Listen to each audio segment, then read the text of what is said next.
മലമടക്കിലും കാട്ടുമൂലകളിലും കഴിയുന്ന ആദിവാസി ദളിത് ജന്മങ്ങൾ ഇന്നും സാമൂഹ്യ ജീവിതത്തിലും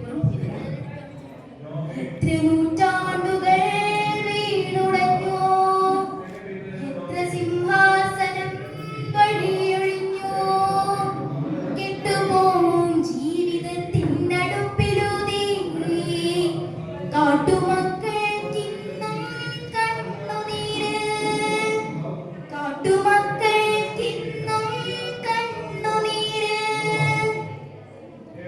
വനാവകാശ പരിരക്ഷ ഇല്ല എങ്കിൽ ഏറ്റവും ദുർബലരായ ഒരു പാരിസ്ഥിതിക ജനതയ്ക്ക് നേടി ഭരണകൂടവും നിയമസംവിധാനം നടത്തുന്ന അധികാര പ്രയോഗത്തിന്റെ പശ്ചാത്തലത്തിൽ വിശപ്പിന്റെ പേരിൽ ആൾക്കൂട്ടങ്ങൾക്കിരയായ നമ്മുടെ സഹോദരൻ മധുവിന്റെ ഓർമ്മകൾ തങ്ങി നിൽക്കുന്ന വർത്തമാനത്തിൽ പോഷകാഹാരക്കുറവ് മൂലം ആദിവാസിയുടെ കുഞ്ഞുങ്ങൾ മരിച്ചു വീഴുന്ന ദുരന്ത വാർത്തകൾ കേൾക്കുന്ന ഈ കാലഘട്ടത്തിൽ ഏറ്റവും പ്രസിദ്ധമായ കഥയാണ് ഞാൻ എന്റെ കഥാപ്രസംഗ രൂപത്തിൽ അവതരിപ്പിക്കാൻ. ഇത് ഒരു സംഭവ കഥ. ഒരു ദളിതന്റെ പീഡാനുഭവങ്ങളെ കേന്ദ്രബിന്ദുവാക്കി പ്രമുഖ തമിഴ് സാഹിത്യകാരൻ ജയമോഹൻ രചിച്ച കഥയുടെ കഥാപ്രസംഗാവിഷ്കാരം. കഥ 100 സിംഹാസനങ്ങൾ. അന്ന് വൈകുന്നേരം തമിഴ്നാട്ടിലെ കോട്ടാർ സർക്കാർ ആശുപത്രി ഗേറ്റ് കടന്ന് ജില്ലാ കളക്ടർ വാഹനം വന്നിരുന്നപ്പോൾ ആശുപത്രി ജീവനക്കാർ പരിഭ്രമിച്ച് പരക്കം പാടി. ഡോക്ടർ വടിവേലു കാറിനടുത്തേക്ക് വന്നെത്തി. വാങ്ങി സർ, ഉള്ളി ഉட்காரு. No, வாடலா எப்படி நீட்டு தானே? என்ன சார், ஏதாவது complaint? Yes, let me see. ഡോക്ടറോടൊപ്പം കളക്ടർ വാർഡിലേക്ക്. കട്ടിലിൽ 2-3 പേർ, തലയിൽ തലങ്ങും വിലങ്ങ് രോഗികൾ, ഈച്ചയും കൊതുകും ദുർഗന്ധവും. ഡോക്ടർ, എന്നാ ഇത്, നരകമാ? സാർ, ഇങ്ങ സ്റ്റാഫ് ബെഡിലെ മെഡിസിനിലെ സർക്കാർ ഹോസ്പിറ്റൽ തന്നെ. What I can do, sir? പെട്ടെന്ന് ആ മൂലയുടെ ചവിട്ടുകോലുകൾക്കിടയിൽ നിന്നും ഒരു നിരക്കം. കിളിച്ചാക്കിൽ ഒരു വൃദ്ധ. മേനിലാകെ വൃണം നിറഞ്ഞും നോവിലുയരും നിഴലിലെയും വന്യമായേതോ മുരൾച്ചയോടെ കത്തുന്ന കണ്ണും കറുത്ത രൂപം. ഡോക്ടർ അവരെ സൂക്ഷിച്ചു നോക്കുന്നത് കണ്ട് കളക്ടർ പറഞ്ഞു, സാർ, ഇവരെ മുനിസിപ്പാലിറ്റിക്കാർ കൊണ്ടുവന്ന് തട്ടിയത്. കുറ്റവരാരുമേ ഇല്ലേ? ഡോക്ടർ, ഇവരെ ക്ലീൻ ചെയ്യൂ. അടുത്തുള്ള രമണ ഹോസ്പിറ്റൽ ആംബുലൻസ് വിളിക്കൂ. Arrange to take care immediately. Sir, ഇവരെ உங்களுக்கு ஏதாவது ரிலேட்டிவா? ഇതെന്റെ അമ്മ, ഈ സ്വന്തം അമ്മ. അമ്മാവാ, കടവുളെ. വീട്ടിൽ തിരിച്ചെത്തിയ കളക്ടർ ധർമ്മപാൽ ഒരക്ഷരമില്ലാതെ സോഫയിൽ ചാഞ്ഞു കിടന്നു. ഇത് കണ്ട് മോനെ മുഖത്തെടുത്ത് വന്ന ഭാര്യ സുധ ചോദിച്ചു, എന്തു പറ്റി? മോനോട് പോലും ഒന്നും മിണ്ടിയില്ല. ഓഫീസിൽ ഇന്നും ആരെങ്കിലും ജാതിപ്പേര് വിളിച്ചോ? ഇല്ല സുധേ, ഞാൻ നിന്റെ അമ്മയെ കൊണ്ടു സർക്കാർ ഹോസ്പിറ്റലിലെ ചവിട്ടുകോലുകൾക്കിടയിൽ നിന്നും രമണ ഹോസ്പിറ്റലിലാക്കിയിട്ടുണ്ട്. നില വളരെ മോശമാ. വിഷമിക്കാതെ, നമ്മൾ പരമാവധി ശ്രമിച്ചതല്ലേ. 2 വട്ടം കൂട്ടിക്കൊണ്ടുവന്നാക്കിയിട്ടും സ്വഭാവം മാറുന്നില്ലല്ലോ. കളക്ടർ കട്ടിലിൽ തളർന്നു കിടന്നു. കണ്ണടയ്ക്കാൻ ശ്രമിക്കവേ ഓടിയെത്തും. കാട്ടുചോലക്കരയിൽ ഒരു കരിമരുതിന്റെ ചോട്ടിൽ കാലം കുടഞ്ഞെറിഞ്ഞ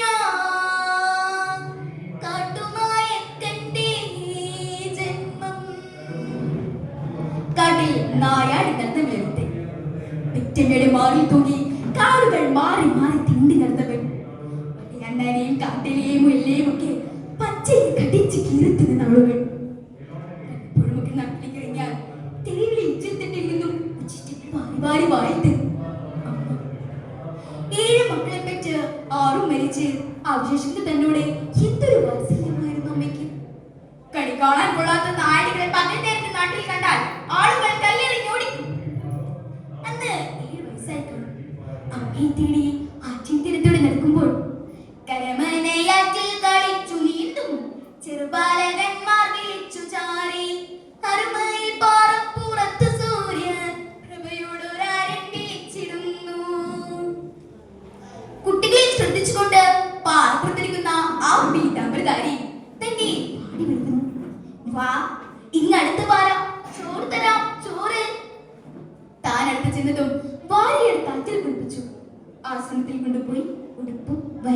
കൂടി ആഹാരം തന്നു. ആശ്രമത്തിലെ അനാഥ കുട്ടികൾക്കൊപ്പം ഒരു അന്തേവാസിയായി. ആഴ്ച ഒന്ന് കഴിഞ്ഞില്ല, അലറി വിളിച്ചുകൊണ്ട് അമ്മേ, സ്വാമി പുള്ളേ കൊടു, മകൻ കാപ്പനെ കൊടു, എനിക്കപ്പോ മട്ടൂരക്ക് മാട്ടെ, ഇവിടെ മാട്ടെ. കുഞ്ഞിനെ നഷ്ടമായ ഈച്ചയെ പോലെ അവർ ആശ്രമത്തിന് ചുറ്റും പാനി പ്രകടിപ്പിച്ചു. അമ്മയുടെ ശല്യം കൂടി വന്നതോടെ സ്വാമി പ്രജാനന്ദ തനിക്ക് ധർമ്മപാൽ എന്ന് പേരിട്ട് കോയമ്പത്തൂരിലേക്ക് അയച്ച് പഠിപ്പിച്ചു. മാസാമാസം പണം അഴിച്ചു തന്നു. പക്ഷേ ദളിതനായ തനിക്ക് ഹോസ്റ്റലിൽ അനുഭവിക്കേണ്ടി വന്നത് ഒറ്റപ്പെടുത്തൽ, പരിഹാസം, കുത്തുവാക്കുകൾ, എന്തിന് പൊതു കക്കൂസ് വരെ തനിക്ക് നിഷേധിച്ചു. എല്ലാം സഹിച്ചു, പഠിച്ചു, എന്നും ഒന്നാമനായി വിജയിച്ചു. എത്ര വേഗമാണ് വർഷങ്ങൾ കടന്നുപോയത്. ബിരുദാനന്തര ബിരുദം നേടിയാണ് സ്വാമിജിയുടെ അടുത്തേക്ക് മാറിയത്. അദ്ദേഹം മരണശീലായിരുന്നു. തന്റെ മനസ്സിനെ പൂർവ്വം തനിക്കൊണ്ട് അദ്ദേഹം നിന്റെയോ സ്നേഹസ്വരൂപമല്ലേ, താപഭവസ്വമല്ലേ, സ്നേഹ സാമ്രാജ്യം തന്നു മൂരമ്മയെ മറക്കല്ലേ, സ്നേഹ സാമ്രാജ്യം തന്നു മൂരമ്മയെ മറക്കല്ലേ. അമ്മയെ കണ്ടെത്തണം, സംരക്ഷിക്കണം, ധർമ്മ സുരരണം, ഭരണ നിയന്ത്രണം നിന്റെ കയ്യിലെത്തണം. അധികൃതർക്ക് വേണ്ടി എന്തെങ്കിലും ചെയ്യണം. അതാണ് എന്റെ അന്ത്യാഭിലാഷം. ഇനി കാണാൻ വരണമെന്നില്ല, നന്നായി വരും. സ്വാമി, എന്റെ സ്വാമി. അറിയാതെ പൊങ്ങിയ ആ വിളിക്കെട്ടാണ് ഭാര്യ സുധീരുന്നത്. ഹലോ, മനോരാജ്യത്തിൽ ഇവൾക്കും മോനും കൂടെ ഉണ്ടാകും. സുധീർ, എന്നെ ഞാനാക്കിയതില്ലേ? IAS-കാരനായിട്ടും ജില്ലാ കളക്ടറായിട്ടും അധികൃതന്റെ അപകർഷയിൽ വീട്ടിലിരുന്നെ നീയാണ് എവിടെ ചേർത്തത്, കർമ്മഹീനനാക്കിയത്. അപ്പോ കൊണ്ട് എപ്പടി റോമ പ്രവാദം. അതെ, പത്രപ്രവർത്തകയായിരുന്ന സുധ ധർമ്മമായി ജീവിതസഖ്യയായി മാറിയതും യാദൃശികമായാണ്. കലക്ടറുടെ സെമിനാറുകളിലും പത്ര സമ്മേളനങ്ങളിലുമൊക്കെ അവൾ പതിവായി പങ്കെടുക്കുമായിരുന്നു. തികഞ്ഞ ബുദ്ധിമാൻ, പുരോഗമനവാദി, നല്ല പെരുമാറ്റം. അവൾക്ക് ഇഷ്ടായി. ഒടുവില് തുറന്നങ്ങ് ചോദിച്ചു, കൂടെ വന്നിടും ഞാൻ ഇഷ്ടമല്ലേ, വീടും വെടിഞ്ഞു ഞാൻ വരും നിനക്കായി, ഉത്തരവുന്നവൻ മൂളും മുമ്പേ ഉച്ചവരാകെ ഇളകിയെത്തി. ജാതി കോമരകളും കുടുംബക്കാരും കൈ തള്ളി ഐക്യങ്കാർ കുട്ടി കാട്ടുനായകനെ പ്രണയിക്കും വെച്ചേക്കരുത്. പക്ഷേ അവൾ വേണ്ടില്ല. ഇറങ്ങി വന്നു, ധർമ്മപാലിനെ വിവാഹം ചെയ്തു.